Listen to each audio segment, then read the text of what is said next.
Hello my crafty friends, it's Marie from Marie's Vermont Creations. This here is the Simon Says Stamp Wild and Free Flowers, some washi tape from my stash. This is my inspiration card for today. I am collaborating with Michele from Scrapsecrets, and our challenge for today was to recreate a card. And I will link the link for that video in the description box because this was one of the very first YouTube videos I ever created. And I kept the card because I really liked how it turned out, but I thought I would give it a little twist. So I've changed the orientation of my card for this project. The piece of pattern paper that I'm using is 4x4, and my first score mark on the envelope punch board was at 3/4 of an inch. So you make that first punch and score, and then you rotate your paper and line it up with that little tab and continue all the way around. And now I am just rounding the corners, and we'll clean up my mess and add some double-sided tape to make this into an envelope. And I decided this time that I would add a little piece of paper to the inside of the envelope that you could write another kind of secret message in to your recipient. So I figured out the size that needed to be, and I will add a little piece of washi tape to that to give it a little bit of decoration. You could stamp another sentiment on there if you didn't want to write something. It could just be an extra little place to add something else to the card. You could completely leave it blank. You could leave that part out. I didn't do that with my original card, but here's my little piece that I had to trim down so that it would fit. And then I've got it in my envelope, and then I thought, well, it's a little plain, so I'm just showing you, write your message on it. And then I will take that washi tape and I am going to add that to that little piece. But first I'm going to take this gray card panel that I have embossed with a 3D embossing folder of hearts from Simon Says Stamp, and I'm just using some liquid glue to adhere that down to my card panel.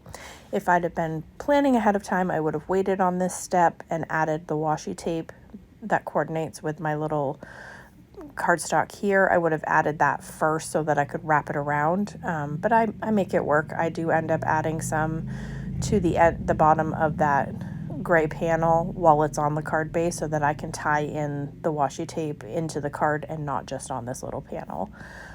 Just making sure that is trimmed so that you can't see it on the side. And then I'm just going to add some double-sided adhesive to adhere my envelope to my card. So I am collaborating with Michele from Scrapsecrets. I will link her channel down below so that you can check her video out. I do not know what she's made, what card she recreated, so I can't wait to see that. I really scrolled back to some old projects so I could come up with something, and as I was looking at my old videos, I was like, I think I still have that card. So I pulled it out and decided to do, like I said, a little bit of updating for me.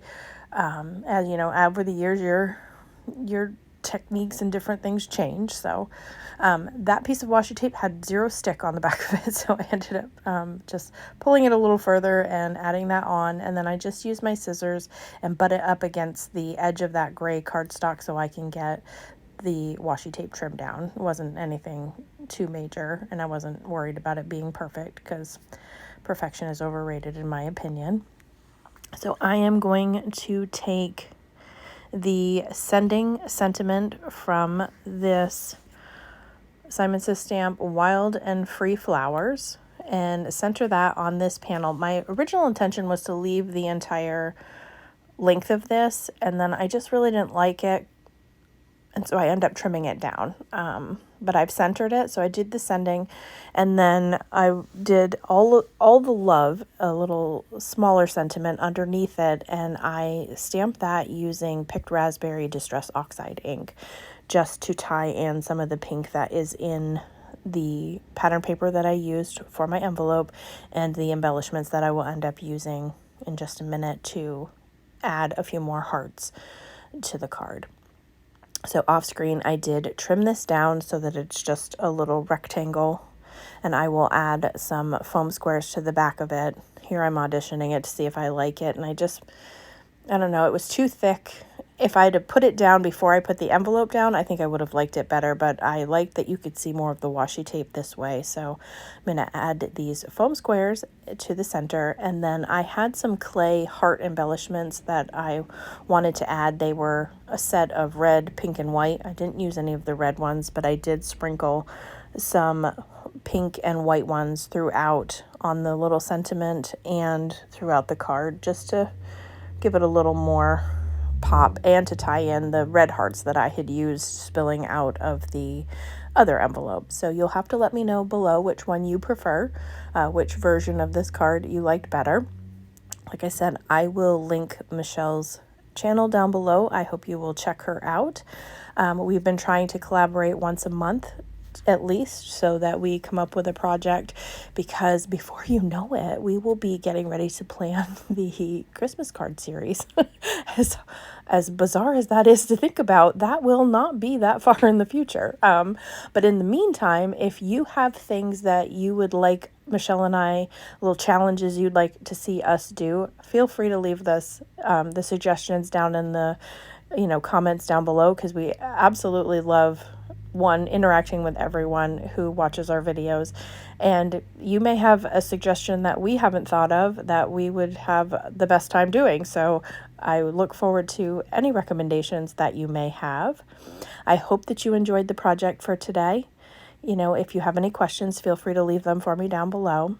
And as always, I hope that you all have a great day.